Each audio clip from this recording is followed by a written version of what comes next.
every 10 or 15 years, a film is produced that is so overwhelming, so forceful in its impact, that it becomes deeply embedded in the mind.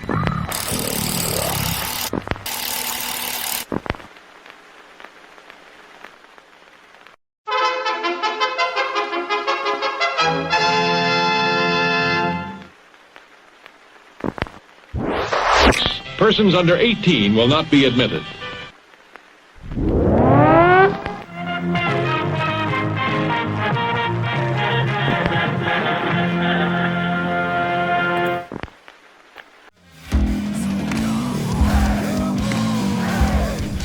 Hey, what's up? This is Jeremy Palco from The Walking Dead, and this is Still Toking With. Hi, I'm Larry Kenny, and you're listening to Still Toking with... What's up, everybody? It's comedian Sherwin Array, and you're listening to Still Toking With on the Dorkening Podcast Network.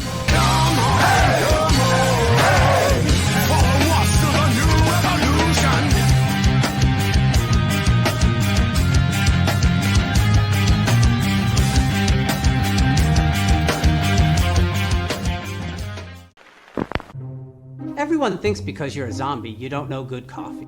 Well, they're wrong. We have very active lifestyles. It's not all wandering the countryside aimlessly or scaring passing motorists. And we all love a good cup of joe. And there's only one brew that gets my seal of approval. Deadly Grounds coffee is my guilty pleasure. Bold, robust, delicious. It's coffee that can wake the dead. With over a dozen different roasts and flavors, Deadly Grounds can satisfy the most finicky of coffee addicts. The aroma is so intoxicating. It brings all of my neighbors out of the woodwork. Deadly Grounds coffee. Coffee to die for and zombie approved. It's good to get a little deadly.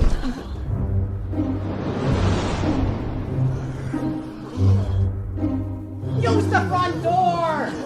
Oh, they're so disgusting. Hey, happy Wednesday, everybody. You're watching Still Toking With. My name is Leo. I'm the monkey behind the keyboard here. We have an awesome show scheduled for you. And as always, Benjamin, how's it going? It's going well. It's going well. I'm actually super excited about this. You know, we're celebrating an historic achievement here. So. We are. Yeah. I mean, I just celebrated my historic achievement last week. I turned 50 myself. Oh, congratulations. Yeah, so, but yeah, I'm ready for this one. Sounds good. Jeffrey. Hey, happy Wednesday, everybody. First Wednesday in October, too. Spooky month. I love it. My favorite time of year. And happy 50th, Ben, I have to say. Now, welcome to the old fucker club. Okay. All right? All right. So, I'm looking forward to tonight's show. I'm going to mess this up. Am I going to mess this up? No, you shouldn't. I'm not gonna mess this No, up. I don't think you'll mess this one up. We actually have two guests with us tonight from an old classic, one of my favorite films of all time, Last House on the Left. And let's welcome Jeramie Rain and Marc Sheffler. Hi, hello, Jeramie. hello. Hi. Hi, Marc. Hello. Thank you for having us. Thank you for joining us. Thank you. Yeah, you beat me to it. Right? Half So a century. I'm gonna say, hold on a you second. guys look fantastic. Right? Even the dog thinks so. Yes. Yeah, the dog started barking.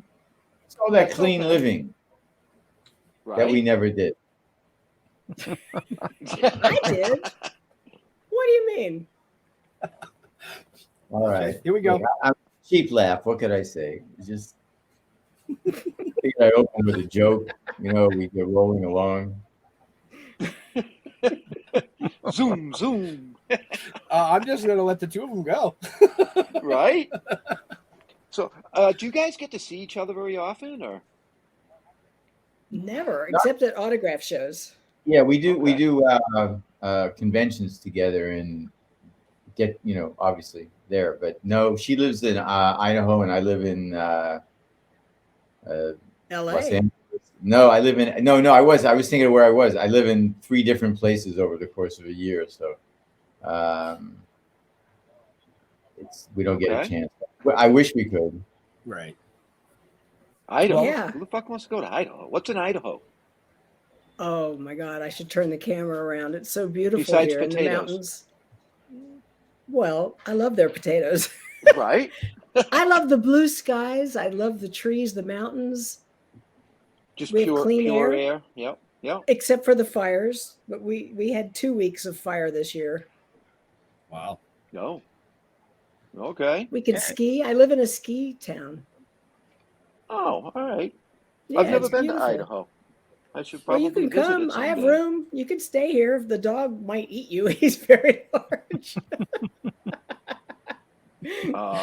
There's so many things that just popped into my head, but I'm not going to say any of them. Yeah, please. don't. Okay. Yeah, don't. Yeah. Let's keep the train on the tracks. Right. Right. Oh. So you mentioned you get to see each other at conventions. Do you go to a lot of conventions? Because like conventions have been like exploding over the last probably like 5-10 years. Yeah. You know? Before COVID, we did a few, a couple but times a none year. since then. I haven't. Not since COVID. I haven't done any. I haven't really wanted to because, while I love seeing fans, I don't want to run into that one fan who's got that one strain of COVID that gets through the 95 fucking vaccines that I've had. So I just got my 5th. yeah, I told him that when I went to get mine, I said, look, I'll take them all. Just give them Me too. Just hit me up. I said, I've done so much shit in my life. These drugs are going to go in there and go, hey, we can really help you, move over. So yeah, I move over. I went like this.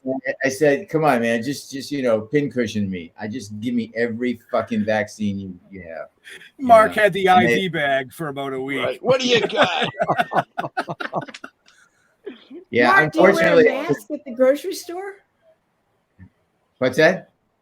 Do you wear a mask at the grocery store? I wear a fucking mask everywhere. I'm lucky I don't have one on right now. I don't know these 3 guys. You, I know. But Leo, I know. I probably wouldn't wear a mask on right. Yeah, Patty and I wear everywhere we go. We just got back from. Sorry. Oh, That's no, it's okay. fine. Take over. Look, There if he you're gonna is. get heckled by a dog, because at least you can't blame anyone's parents for it. Right. So I'm not the parent. we just got back from 10 weeks in Colombia, on one of our trips to spend time with her family, and we're all vaxxed up, and everybody's vaxxed, and even down there, mostly everyone in her family's vaxxed. They all fucking caught COVID, right? They all caught. I'm walking around the house with fucking 5 masks on. I got 2 sets of gloves. I have a shield on, and they were calling me like, Tio crazy, Uncle crazy, right? Uncle crazy. No, they were. So after everyone in the family had gotten COVID except me, right? When we were leaving to come back, and the little girls all hugged me and said, bye-bye, Tio COVID, Tio crazy, we'll see you. I said, you can call me Tio crazy, but I'll give you another name, Tio sin COVID, which means uncle without COVID. I said, and you never got it, right? I never got it. They made fun of me with my masks and my 5 masks and the shit like that, but I never got it. And this was like Omicron. Yeah, this was Omicron. This was like the most contagious motherfucker up to date, right? This was I get anybody, but somehow watch, I'll get hit by a bus, right? That's the joke. But that's a cheap old joke. That's a cheap old joke. I'm sorry. That was a bad joke. But no, I've already been hit by a car. I don't need to get hit by a bus. He really did get hit by a car. I really did get hit by a car. Anyway, so pretty cool. I love the way he ended it. He's like, it was pretty cool. So. Oh, that's awesome, man. I'm a non sequitur, man. Walking non sequitur. I like the beard gone. You look good. Yeah, I'm not doing any shows, any LU shows, so because I'm writing a book. So I'm home more. So I just tired of being him wherever I went, and I just shaved. Patty shaved it. She cuts my hair and she shaves my beard. So, I really He was don't. supposed to be my son in Last House on the Left. And we're But exactly the same. I think I'm When a year older than you. You said I'm 73. I'm 74. Okay, How'd this so you're a year happen? old. How did this happen? Yeah, well, you could have been. You could have been mine. It could have been weird. I was supposed to be his mother. And I was like, I'm 23. I don't know if I could really have a grown son, Junior. So they never answered what our relationship was. Right. I don't think people were like looking at us and trying to figure out our ages. After a certain point, I think they were concentrating on other things. They had accepted us for whatever age their brains put us at. Right. Wes said to me, your character is supposed to be 45 and I'm 23. I said, I can play 45. I didn't know what 45 looked like, but when you're poor and you're starving and you say yes, they say, can you scuba dive? Yes. Never been in the ocean. I got a job. I had to dive down the blue hole. And Belize, I took 1 hour class at the Y because you have to say yes. Always say you could do it, no matter what. No matter of course, I could do it. And I'm going to tell you what she just said. I get what she just said. We're laughing about it because it's funny, but it's you wonder how people make moves for themselves. Mm-hmm. A lot of people, when faced with that circumstance, wouldn't say yes. They would, be honest or not want to put themselves in it. But there's a certain, like I would have said yes, like I say yes to everything. And then you figure it out. So then you fucking figure it out because otherwise that's your chance. Right. Yeah. As I write this book about my life, I can earmark like a dozen of those things where I had no idea what I was doing, right? But I said yes anyway because that was my chance. I said yes to jumping off a cliff for Search for Tomorrow, and unfortunately, I thought they'd, have a pit I'd land in. It would be soft. And no, I broke my back. Ugh. And they tried to say that I broke my back on the train on the way back to New York City. But no, it was bad. And stuntmen were kind of laughing that at least I got hurt. The stuntman's wife didn't get hurt. I mean, I make $250 to do that. So that was a lot. That wasn't that much money. I'm not going to jump off a cliff for $250. You're going to have to pay me a lot more than that. Well, now I don't feel bad that I got older than you guys. That was my rent that month. Right? No, they made me do it a second time. I broke my back the first time. They made me do it again because I didn't lay there and play dead while the credits rolled over me. Because the woman, you're supposed to think she died. She didn't die. She was blind and she got her eyesight back. I went to the hospital and had my back fused. But yeah, we used to say yes. Like, you're trying to support yourself in the 70s in New York, and there was a lot of violence in New York in the 70s. It was pretty crazy there. Oh, that's a good philosophy. I mean, I kind of live by that philosophy. I do woodworking, and people ask me, can you make this? Sure. Did you ever do it before? Nope. No, that's I tell them. No, I'm a plumber. I'm a plumber. What the hell? Well, no. Because I look at it as like, I don't know that I can't. Right. Exactly. Yeah. You know what I mean? If I don't know that I can't, then I can. Look, when I was 19 and had an opportunity at the Raleigh Hotel in South Fallsburg in the Catskills to become the stage manager, and the general manager of the hotel, who had known me a whole 3 days but liked me because I was there on a weekend working on the athletic staff, another job that I fucking lied my way into, and he said to me, "You know how to run these lights?" I said, "Absolutely." He said, "Well, we got this big carbon arc spotlight in the booth. It gets pretty tricky." I said, "You know what? I had to study that in school, and as a drama major." Was this all a lie? All fucking lies, just fucking lies.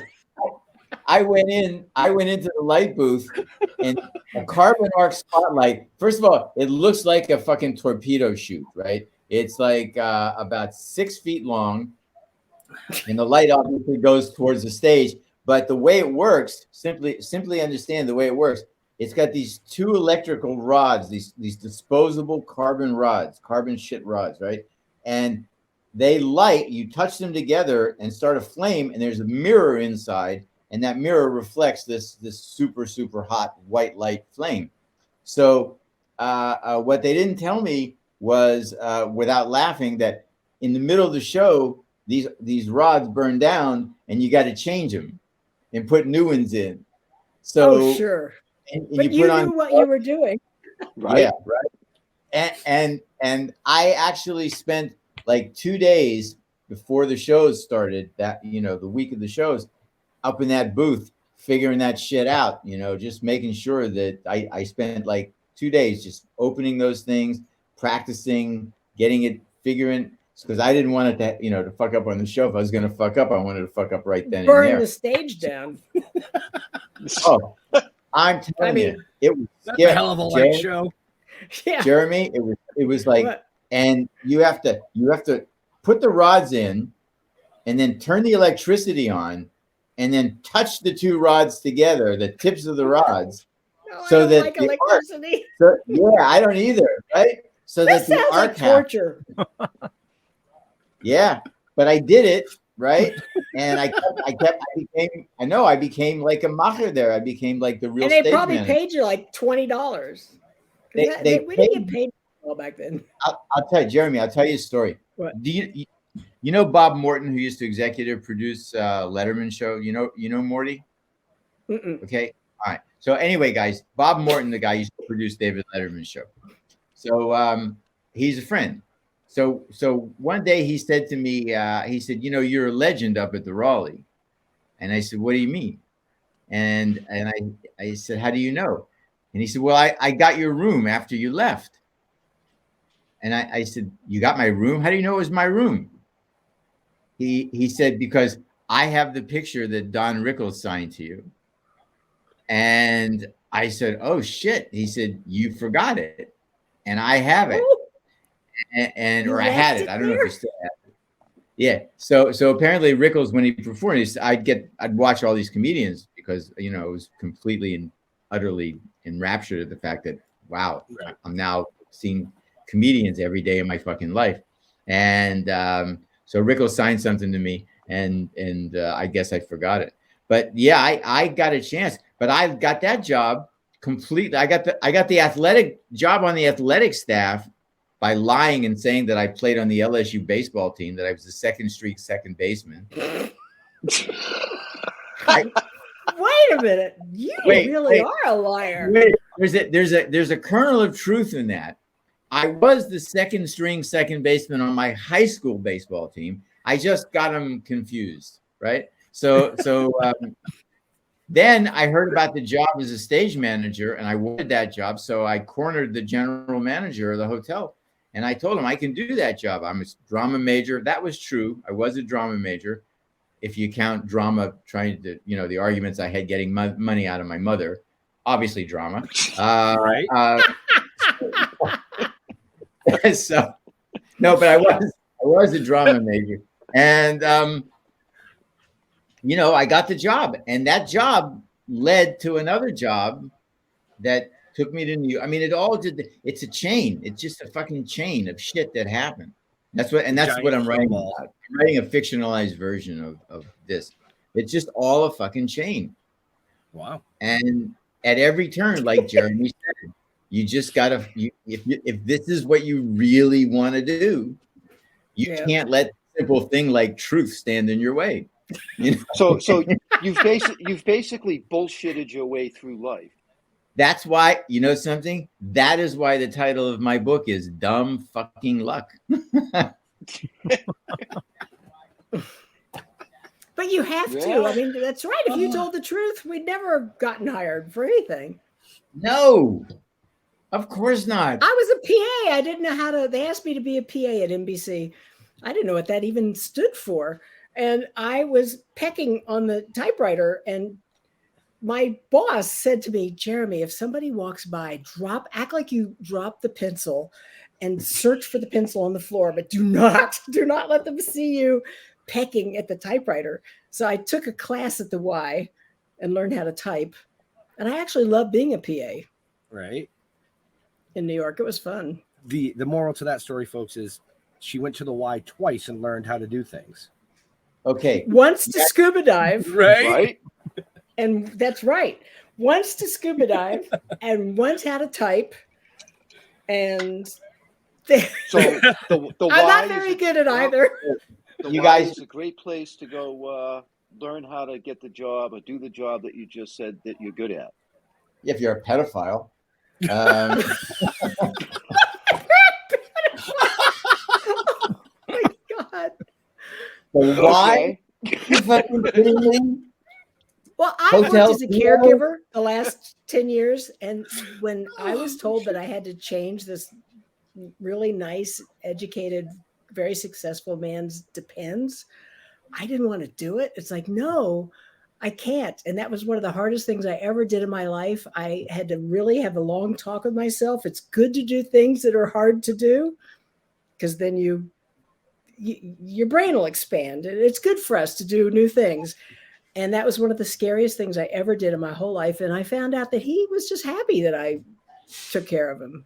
You know, he wasn't. Probably the closest he's gotten in years.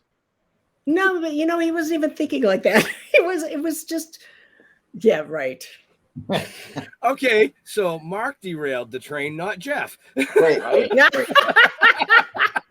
You want a You didn't- job? We couldn't You talk want a about job? You those get any things. experience? here's the thing. You guys ever read William Goldman's Adventures in the Screen Trade? No. Okay.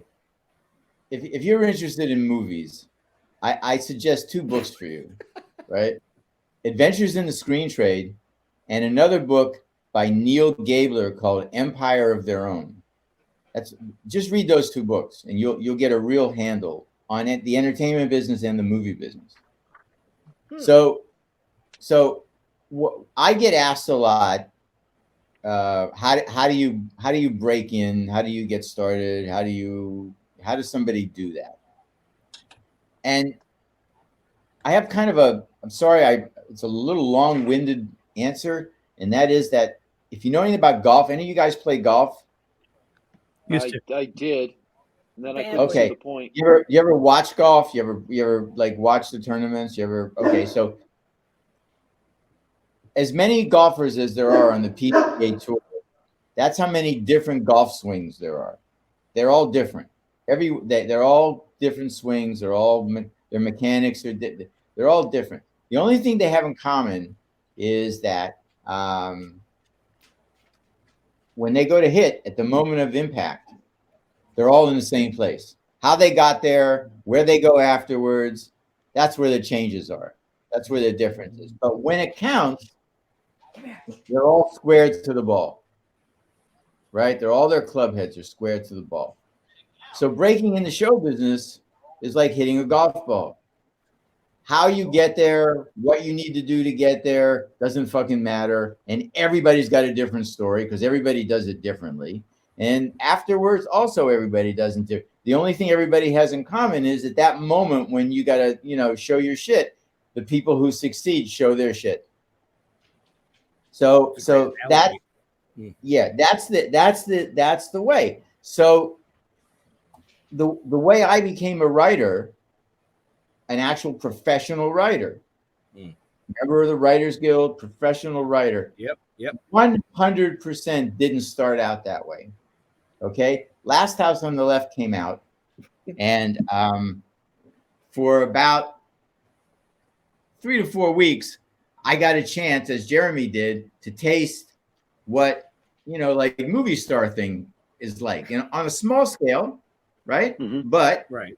It happened. We all did. I was still broke. I was broke, but I got a chance to be treated well, right? So nobody recognized me because of the hair. So what I realized was that being in this movie for that brief period of publicity time, women were like throwing themselves at me, like, and me too. Women threw themselves at me too. For the very same reason, right? I can see that. Precisely the same reasons, right? So like I did publicity back in Pittsburgh, and girls from my high school class were like offering me shit, like, you know, they a scant 3 years earlier were just fucking ignoring me, like wouldn't give me the time of day, and now they were offering me a whole lot more than the time of day. So Mark. Yeah, yes. So I realized that I had made, you know, in the middle of this, I realized this is a pretty good career decision, you know, and then it went away, right? It went away. It just went away. Fame is fleeting. That's it. Fleeting. That's right. Yeah. So all these girls that like were, you know, I could say I'm in a movie and I'm now back to being another fucking out of work actor. There I am. So I figured I had to come up with something for girls. One of my primary focuses in life, right? So what'd you do? I'm at a party one night, and I see a guy sitting in the corner of the room talking to a beautiful model actress, one of those skinny, just like that, just gorgeous. And he's no better looking than I am, kind of average, right?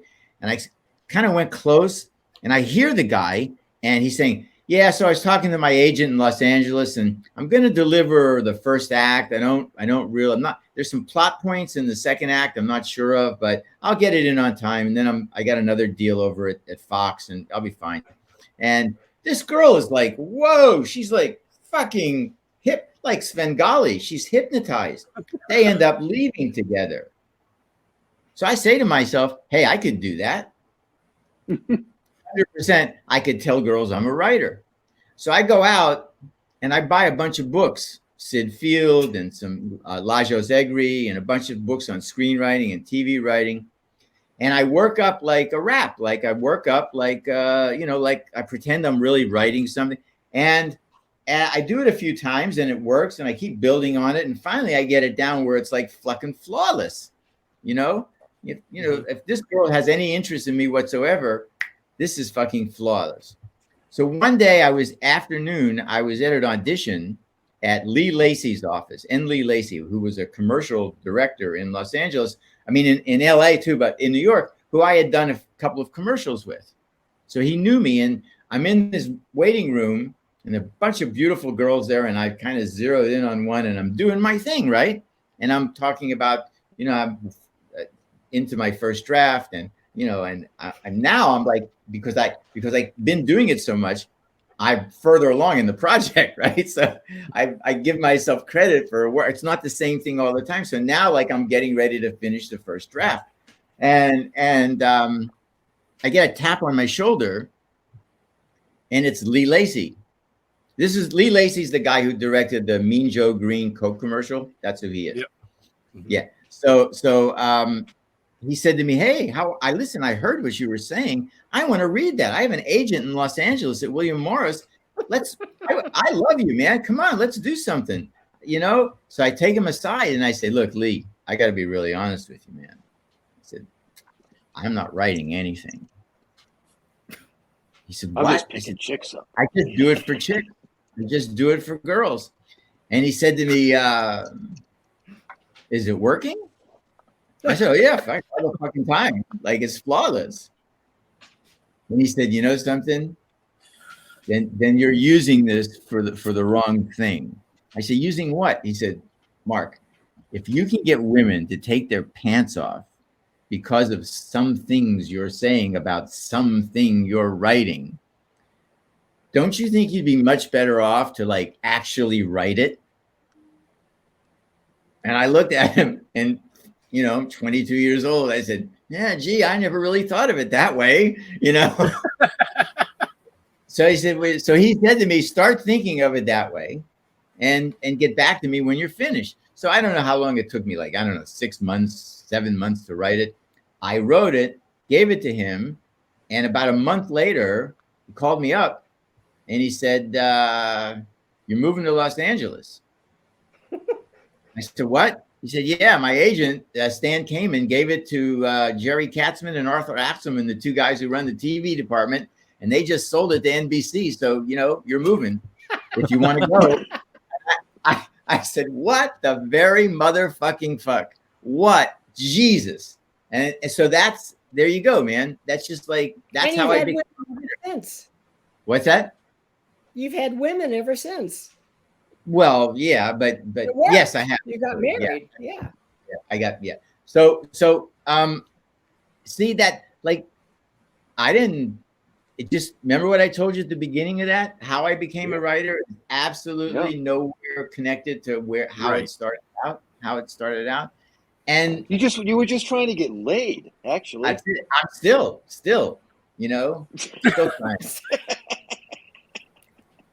No, I'm married to a beautiful woman, a beautiful Jeramie knows her, my wife, a beautiful Colombian woman, a woman who is extraordinary personality, extreme. She's either at my throat or at my feet. Sadly, not enough time between. The dog just barked. You like that? He's got the dogs barking, folks. Oh my God!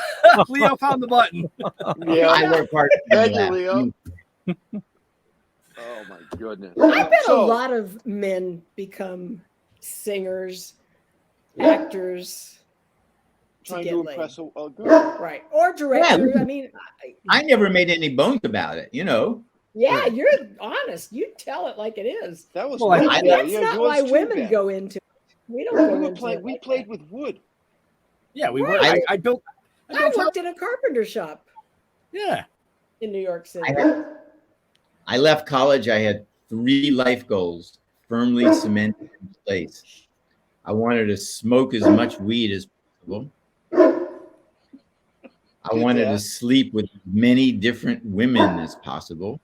Oh my God. And I wanted to make just enough money to afford weed and the women.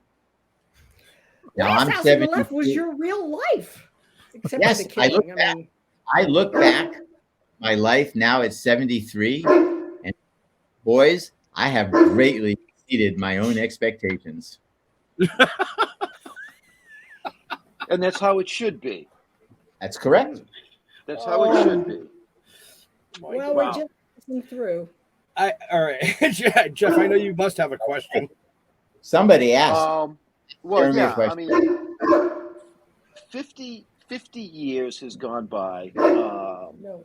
I was 9 years old when Last House on the Left came out. So I didn't see it for about 6 years after that. Thank God. Thank God. Okay. I'm a horror movie freak. And that is it's one of those movies that it's so classic and timeless. I actually watched it again last night. Wow. My wife had never seen it, so I'm like, you know what? She hates you now, right? She's upset. Well, yeah. Yeah, you still married, or? Yeah. Oh, yeah. I've been married a long time. Okay, good. Yeah. Not her kind of movie, but appreciated the timelessness of it, I guess. It's not really our either, actually. It's I mean, my very first horror movie was a midnight movie. It was The Hills Have Eyes. Oh yeah. Way back in the day. The very next horror movie that I watched was What's the second movie? Last House on the Left. Yep. That was my introduction. That was my introduction. So and watching it again last night, I haven't watched it in years, but watching it again last night, I mean, I was just blown away at the simplicity of it, but how nasty it really was. If that makes sense. And you're a fucking psycho. Jeramie. Oh yeah, which one? Let him say it. Psycho. Oh yeah. Talking to you, I figure I was the psycho. You were the psycho. I thought I was funny, and you know what? I would have let that girl go, but when she hit me in the head with a rock and called me a dyke, it's like, okay, now you got to die. I understood the character. Right. Yep. I was just having fun, and some bad things happened along the way. Do you guys know that was a fun part? Oh, we all had fun. This yeah, was, it looked it. remains one We of the had most. fun. It wasn't scary. Nothing was scary about it. It was all fake. You know, but And we they had really fun. came out, it was terrifying. The cast, the four of us had a tremendous fun time with each other. It remains one of my most, loving experiences in show business, was making this movie. You do know the girls we killed, they don't like us and wanted nothing to do with us. It was I had to hang with the baddies hung together, and the victims, they clung to Wes and Sean Cunningham. They had nothing to do with us. They hated us to this day. To this day. Wow. To this day, they would not speak to us. Yeah, they treated us like the trash we were. And we played the trash that we were. Yes, we did, didn't we? Right. That's it's fucking amazing. Well, I think that's what made it. That's what made it beautiful.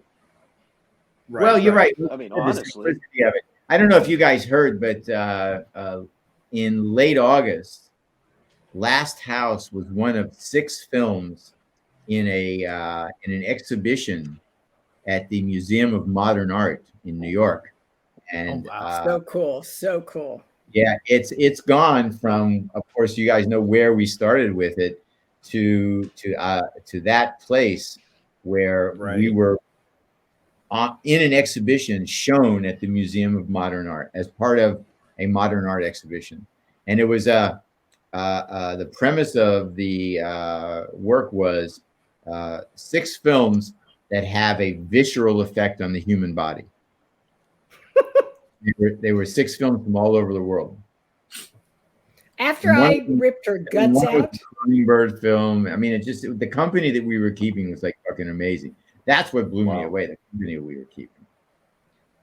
After I stabbed that girl in the cemetery and pulled her guts out, they cut for lunch, and those were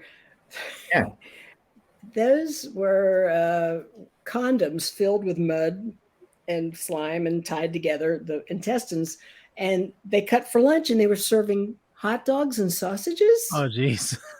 And I remember at that moment, I was like, I don't think I'm going to eat meat for the rest of my life, and I don't. So you were actually traumatized by the part. Yeah.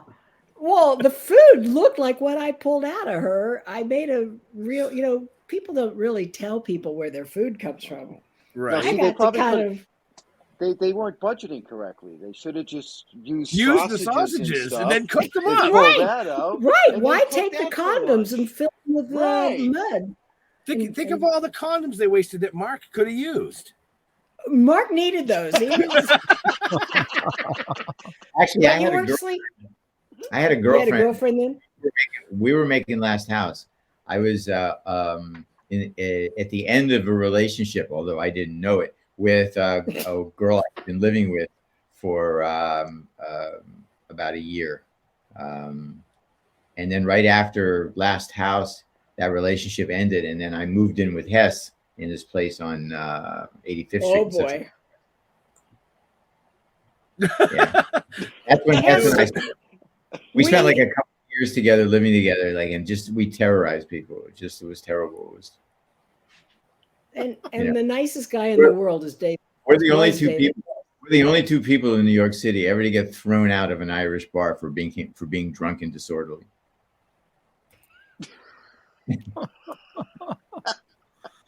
All right.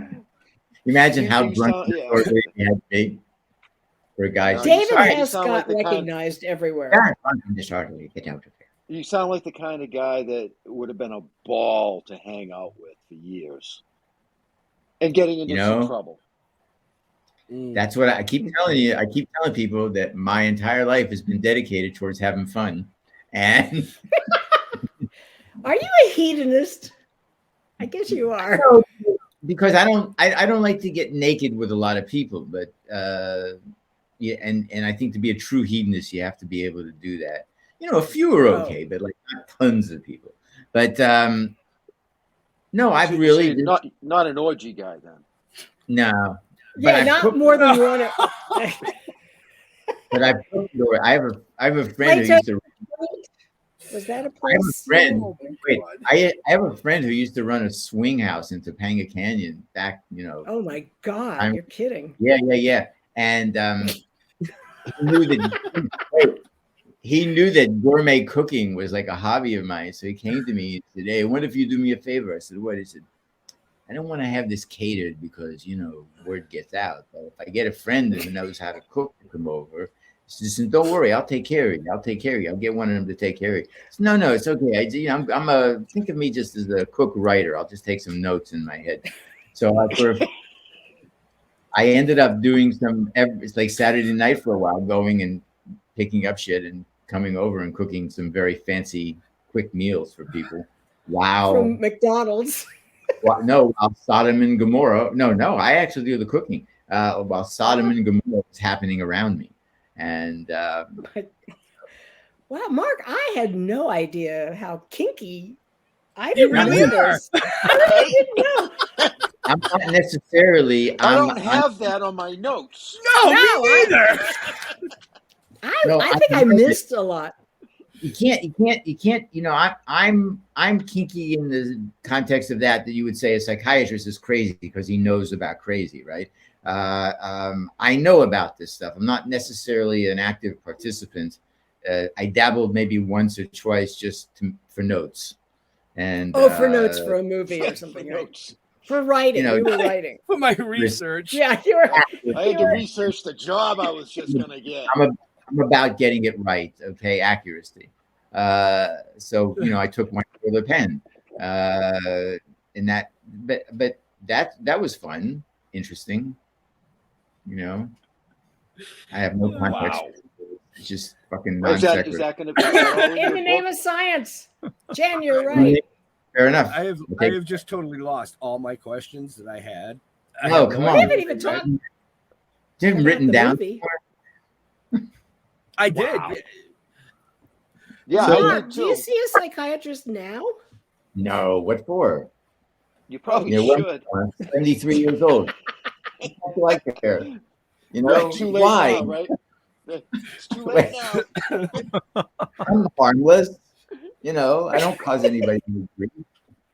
The fuck? Right, so, I have. This has No, been. Jeremy, I This have has been a great blast. relationships with the Let's I talk. love. Let's get back to the movie. Let's get back Yeah. to the movie. I want to get back to the movie.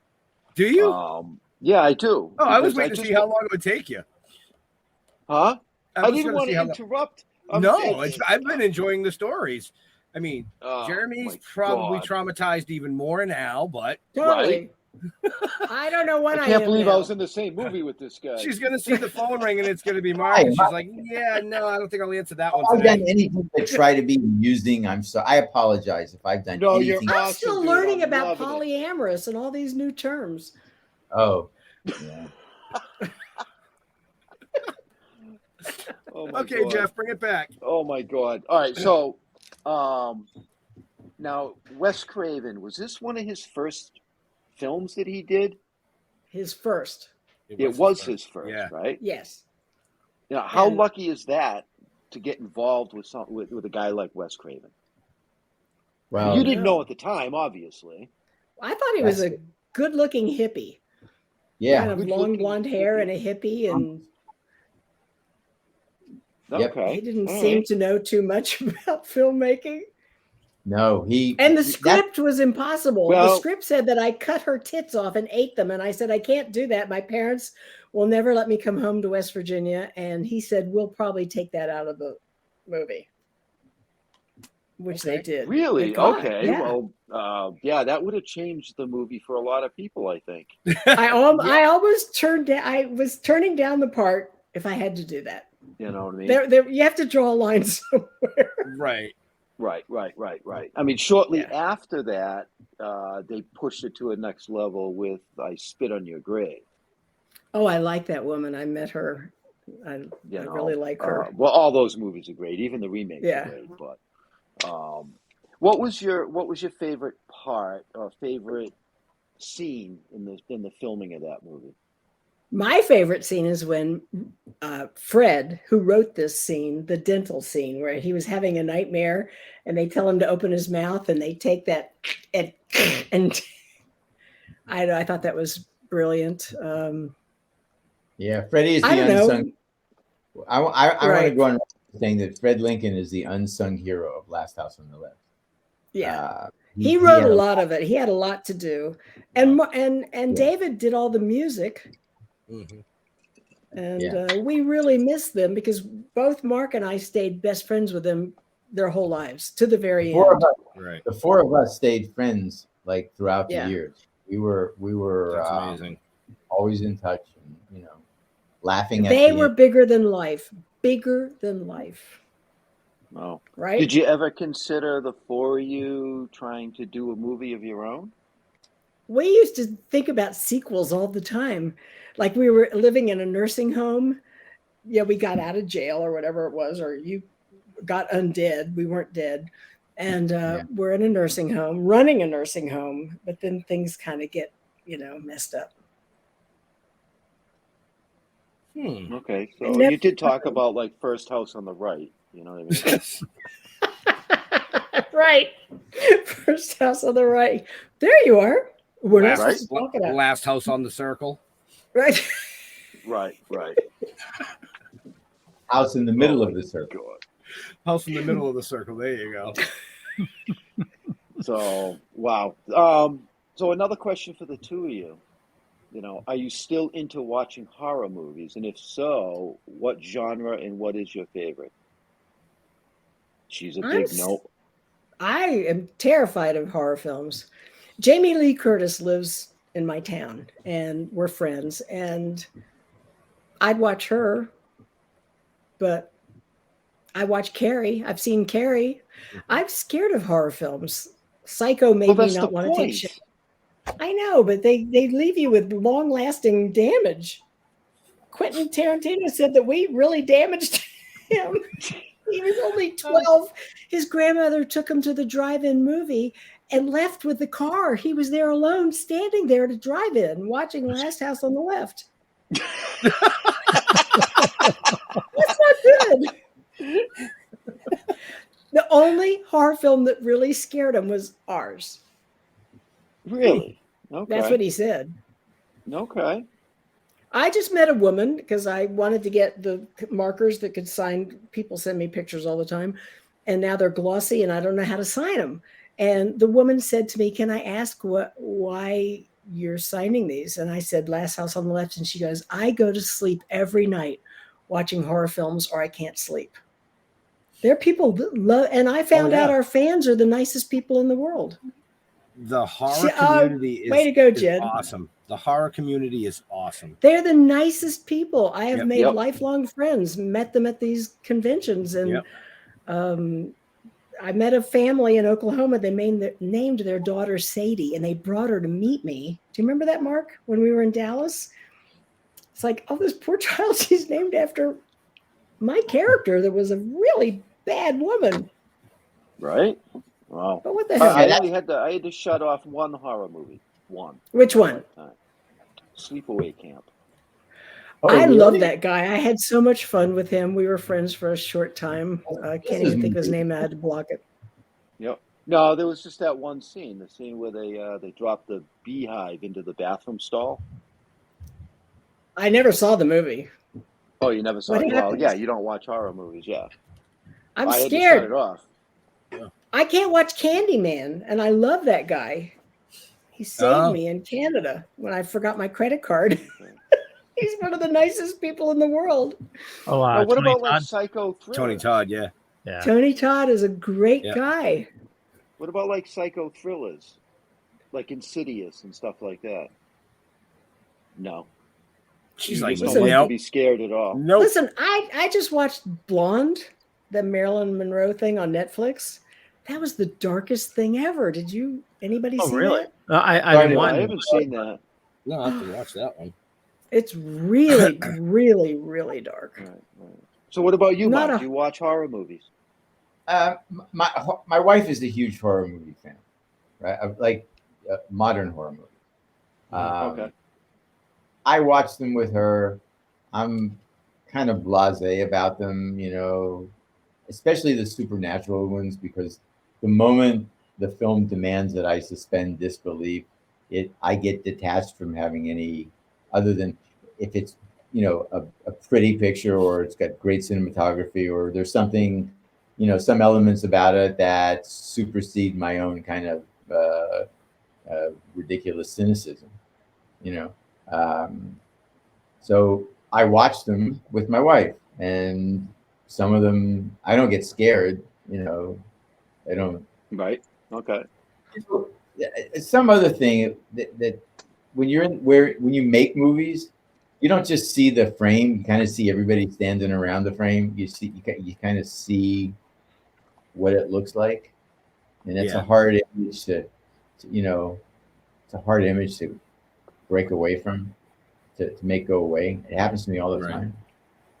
So, is what you're saying it's harder to enjoy a movie after you've actually acted in one because you understand what's happening behind the scenes? Not just acted. I spent a career writing and producing. So right. Yeah. Stages all the time. I just think that it may not be for other people. You know, I just know that sometimes when I'm watching a film, what my eyes see the frame, my head sees people around it, like all the people around it. Okay. Mm-hmm. I got to spend a many years watching a boyfriend and then my husband do movies, and I love being on movie sets and watching what goes on. And the movie Always, the airplane was in a studio on a thing, and it's just so much fun to see how they do it. It's very exciting to be around a movie set. Yeah, we've had Jeff and I have had the pleasure of being on a couple independent sets, so we understand what you mean by first your head sees around it. I mean, I find myself actually when I watch movies now going, somebody should have edited that because I can see that up in the frame up there, and that shouldn't. I know. I said sorry. Right. I said sorry. No, I've heard that so much from people. I've had people tell me you frightened me to death when I was a kid, and I always say I'm so sorry. The comment I saw Pops. that. Yeah, Pops fans comment. Yeah, right. I saw that. Yep. Wow.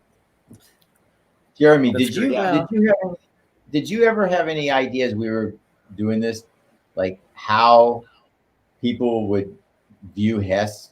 I mean, you know, how scared of him. He's just a big teddy bear, but I guess it was his looks and his power. He comes across as one of the meanest, most powerful guys, when in fact he was a very loving, caring, kind, helped me with a lot of dog rescue. Yeah, he was a great guy. Yeah. Yeah, I loved his kids, loved his family. That's awesome. Freddie did too. Freddie lived for his daughter. Yep. We just had a baby about a year ago. The daughter did? Elika, yeah, she just had a baby about a year ago. Wow. He loved her so much. French horror films. Wow. Jen, you're just, I know you're into that kinky shit too. So there's a French kinky horror.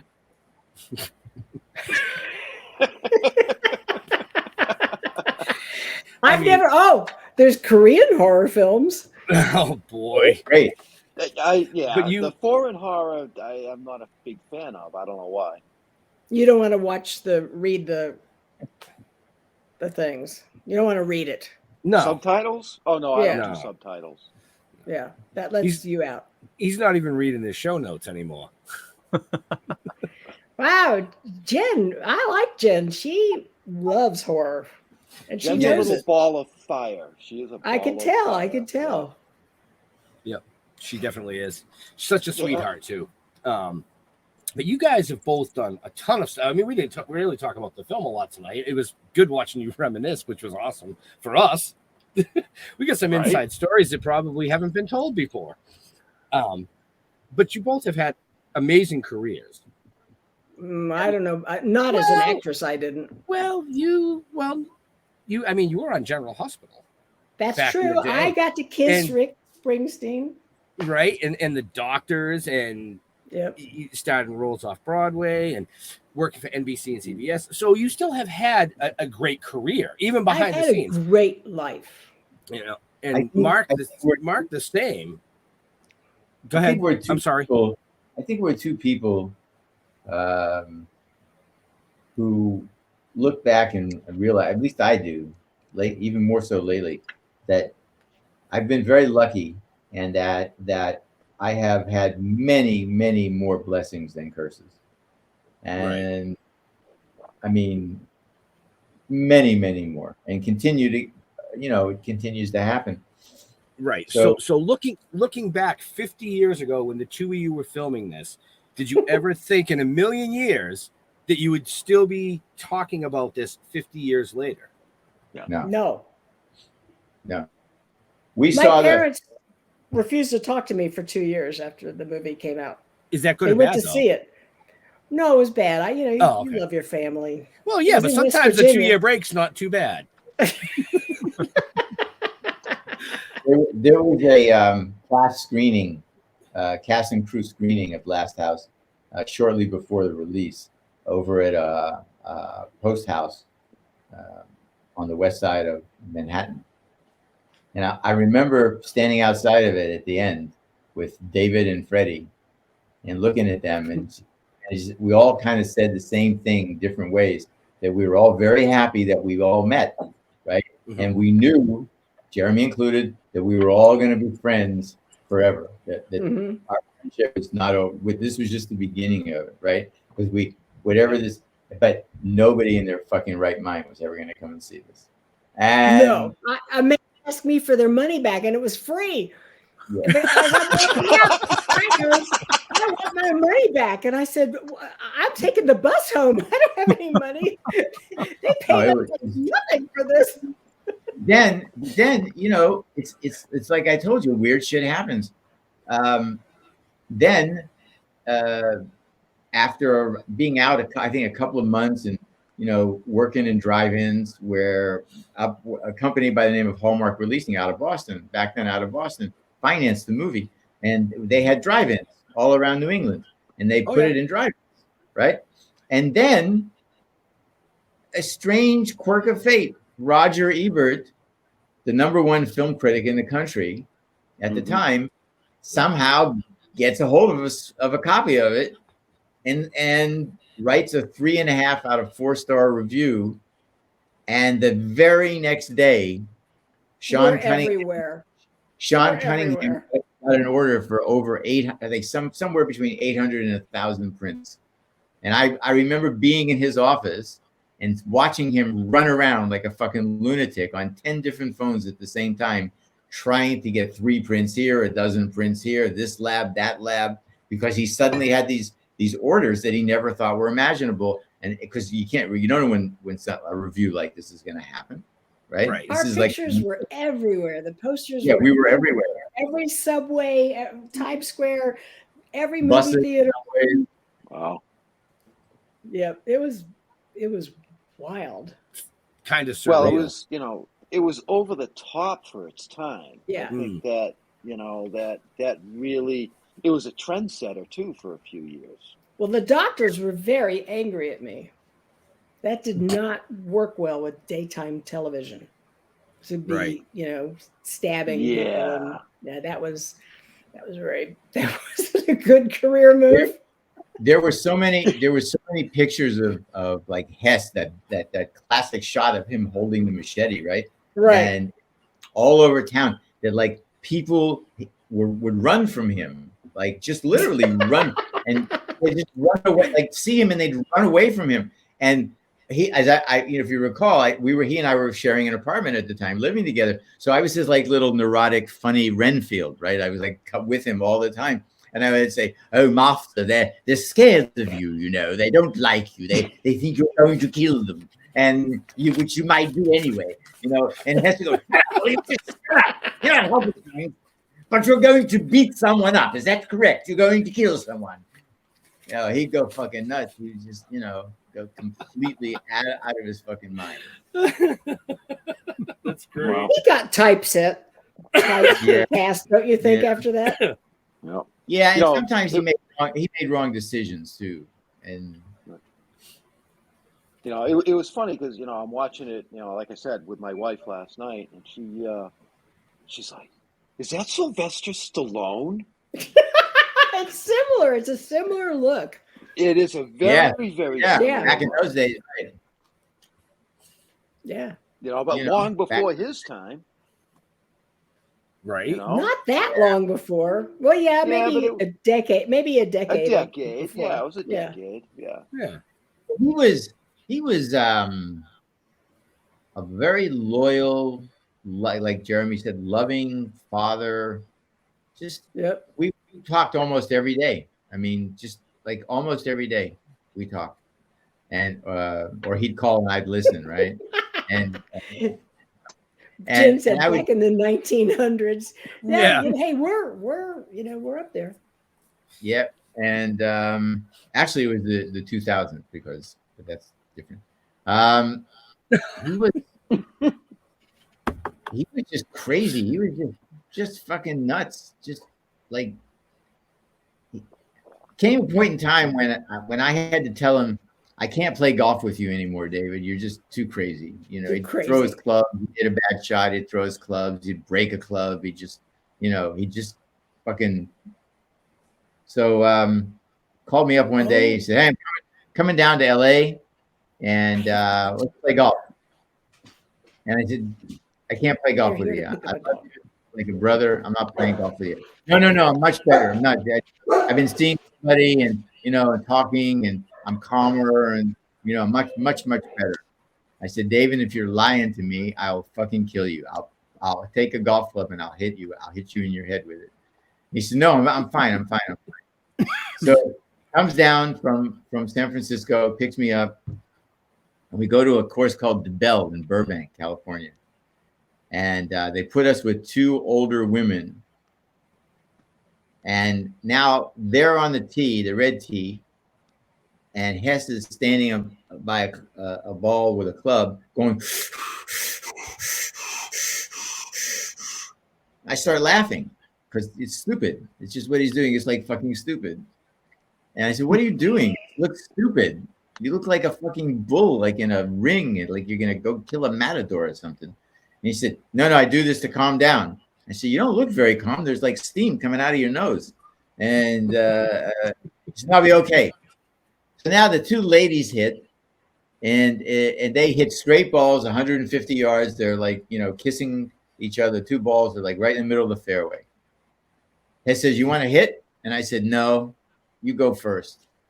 So he gets up, gets in front of his ball, does this fucking shit, takes the club back, goes through it, and shanks it right into a barranca.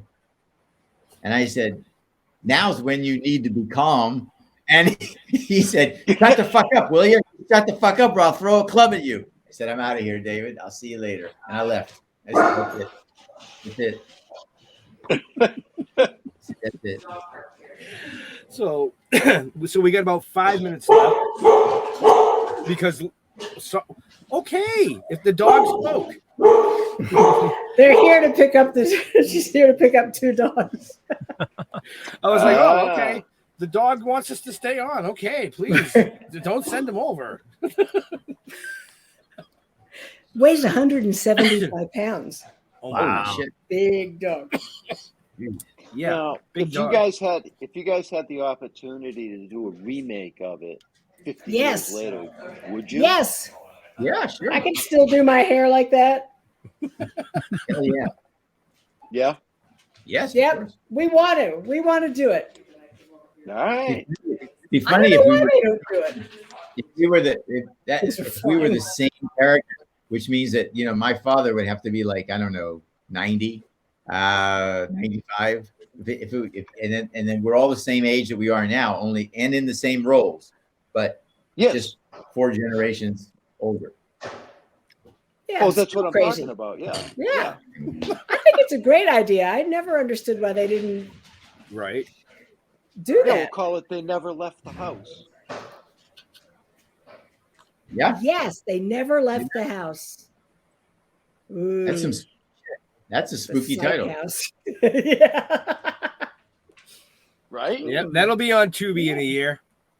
Right? Somebody's catching. That could really scare people. Oh yeah. See, look, Jen said yes.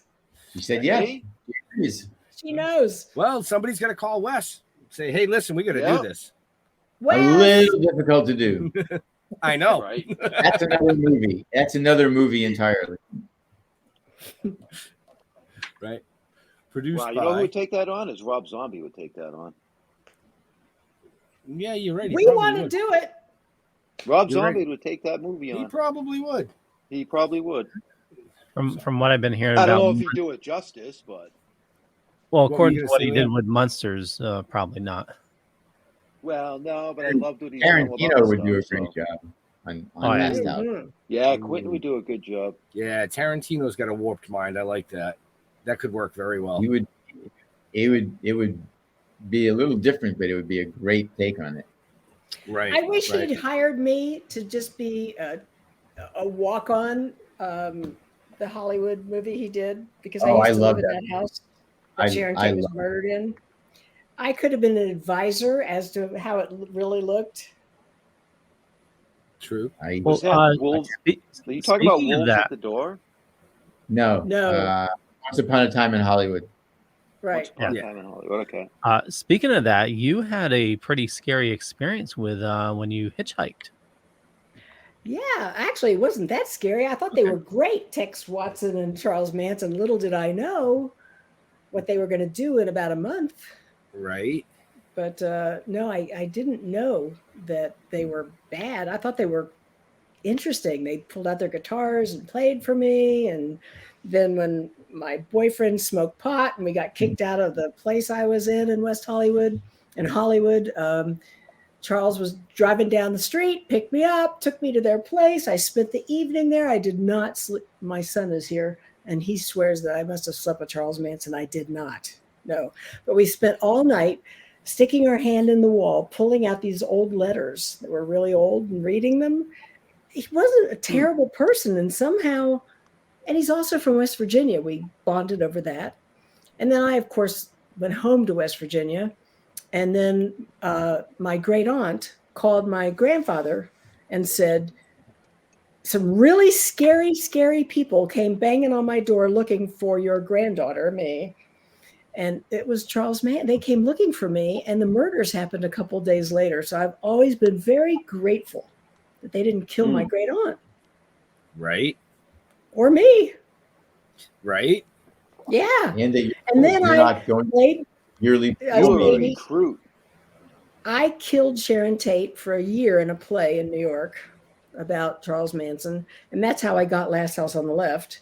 And then I moved with John Savage. When his career was taking off, we moved to his manager's house in LA. The manager was away. And little did I know, I lived there for 3 months before John told me that our house was where Sharon Tate was murdered. All those people were murdered there. So then the house became haunted for me. Right. Totally haunted. And I lived there for a year. Lots of crazy things happened living there. I'm glad they tore it down. That house is torn. It's bulldozed. Yeah, and yeah. gone. But that was a full circle that I never wanted to make. To meet the bad guys hitchhiking, to play one of the bad girls in a play, then the movie, then to live in that house. What are the odds of that? They're not good. You're a fucking psycho. You know that? Yeah. You're just psycho. He's like, yeah. No, I agree. Do you know that Elvis Presley showed up at the gate a week after the murders? Rudy Altobelli came home from Italy and just cleaned up the house. And there was Elvis called from the gate and he wanted to buy the house. Wow. Yeah. Okay. Rudy should have sold it to him. Right. Yeah, it was really scary living there. Elvis is in the building. Yeah. Elvis wanted that building.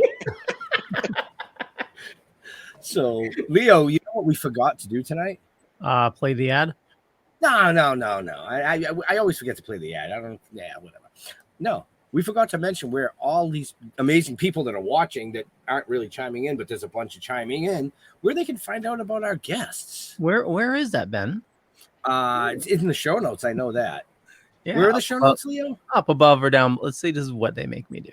Up above, down below, depending on where you're watching or listening to us. Did I do my job right? Yeah. You only waited an hour and 12 minutes to do it, but It's okay. No, that's cool. Well, it was I'll let hard. It was hard to break in. There was so much awesome conversation going. Oh no, on. there was. It was great Oh, it was conversation. awesome. So yeah, I know we're getting ready to head out, but I want to bring up Mark. You are writing a book, correct? I am. All right. I am. You've got 90 seconds. Tell us about it. Didn't he already tell us about it in the middle of the show? Where the No. hell were you? No. I want to know more about it. Oh, When's it going to be done? I hope to have a first draft Where by can we February. get it? Okay. I have an agent, and I'm hoping that I have a reasonably good draft by February to then go, and so sometime next year, or late spring maybe, if I can keep working. And it's called Big Effing a Dumb Effing Luck. That's the actual title, and it's just about my life. Just about the amazing things that have happened to me, the journey that I've been on, and how most of it I just think is just dumb effing luck. Just putting myself in the right place and just being lucky. Saying yes when you really probably should have said no. When others would say Flying no. my way to the top. Right. You have to Now, in that but business. now I know how to do all those things. That's the thing. Now You're nobody, you have to. Well, that's the key right there. You just said it. You fake now it till you make it. know how to do all that. Yeah, I do. And that's amazing.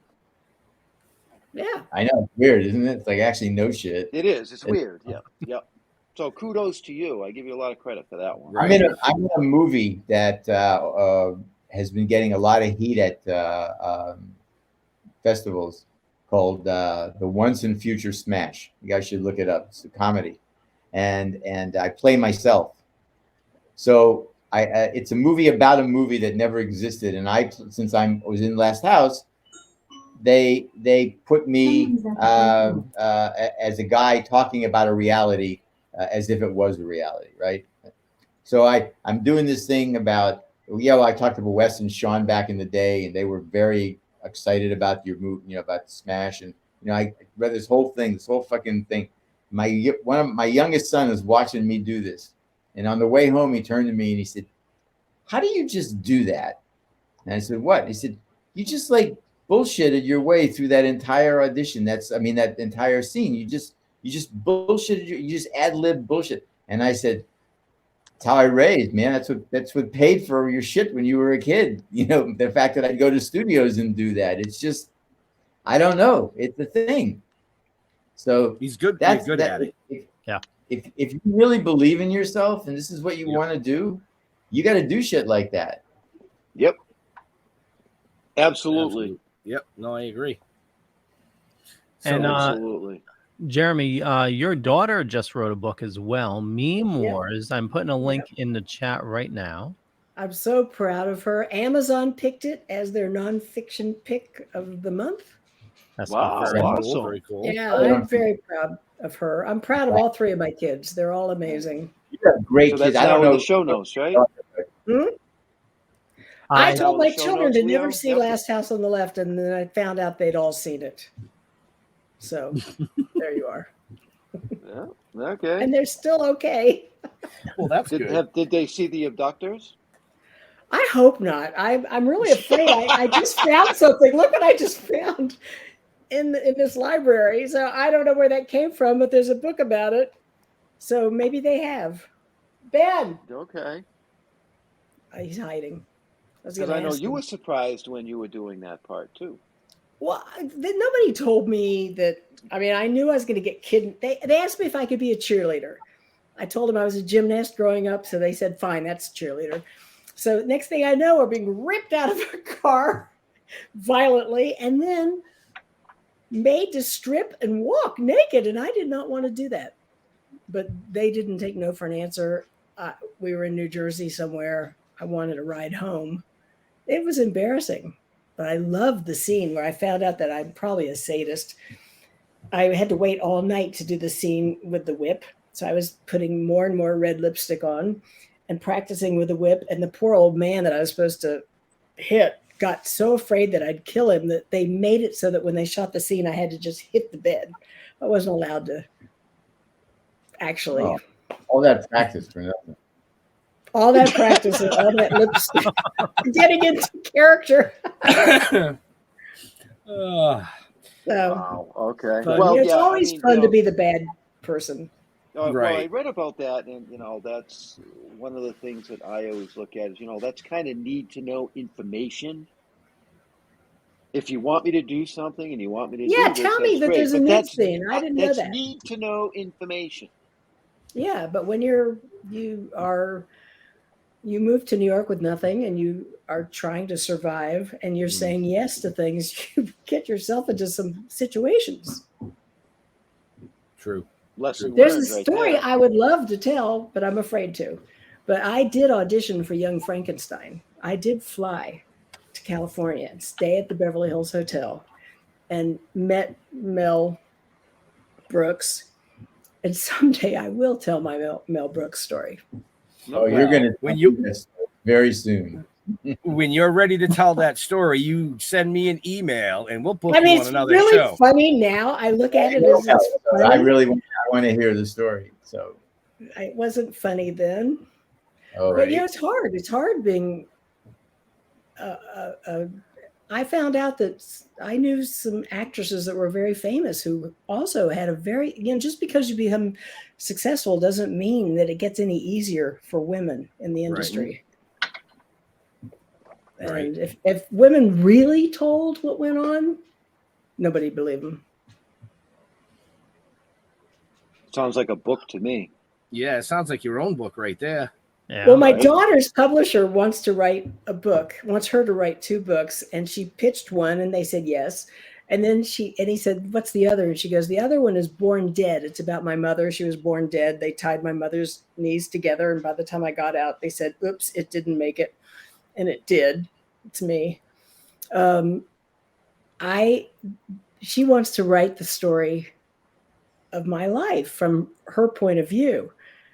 I thought it was interesting that they would write about the not famous parent rather than the famous parent. And they want to do it. They said they'd do it. So I told her I will write things down and try to get it right.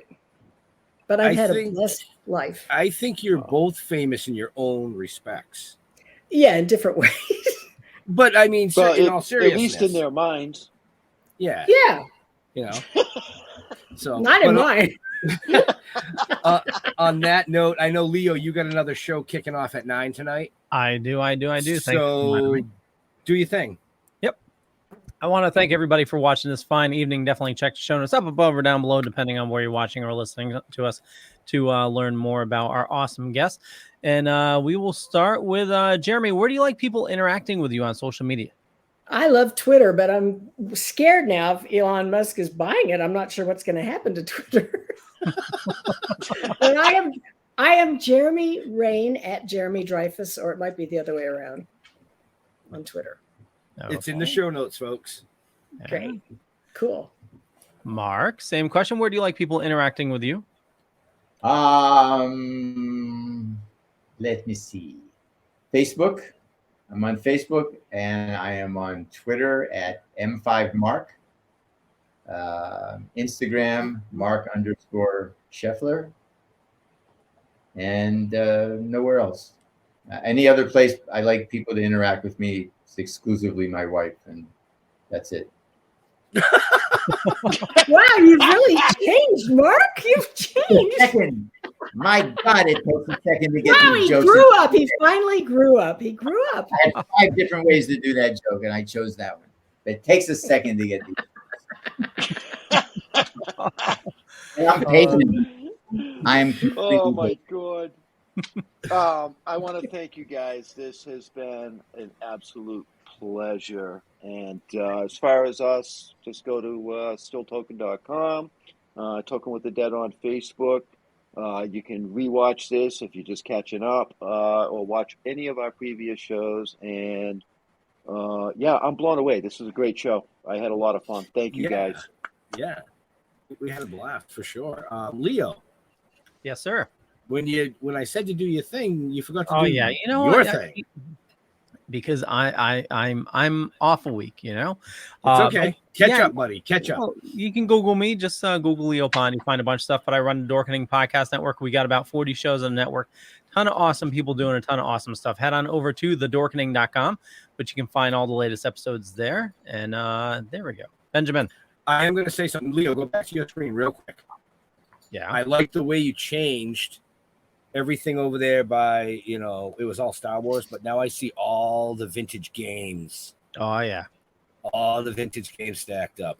Yeah, I figured it was due for a change. You know, and that's what happens when I take a little bit of time off. I can just, you know, decompress and, you know, just, you know, get a little creative. We're all glad you're feeling better. Welcome back. Thank you. By the way, I didn't say that at the beginning, but yeah, we had a blast tonight. It didn't go the way we thought it would have gone. Talking about the movie, it never does, dude. No, it doesn't. Never and does. You know, it's more about whether or not the guests had a good time, and I think they had a blast reconnecting and finding out a lot of things they didn't know about each other. Yes, just saying. You have to rewatch it, folks. Like Jeff said, stilltoking.com. You can watch all the shows.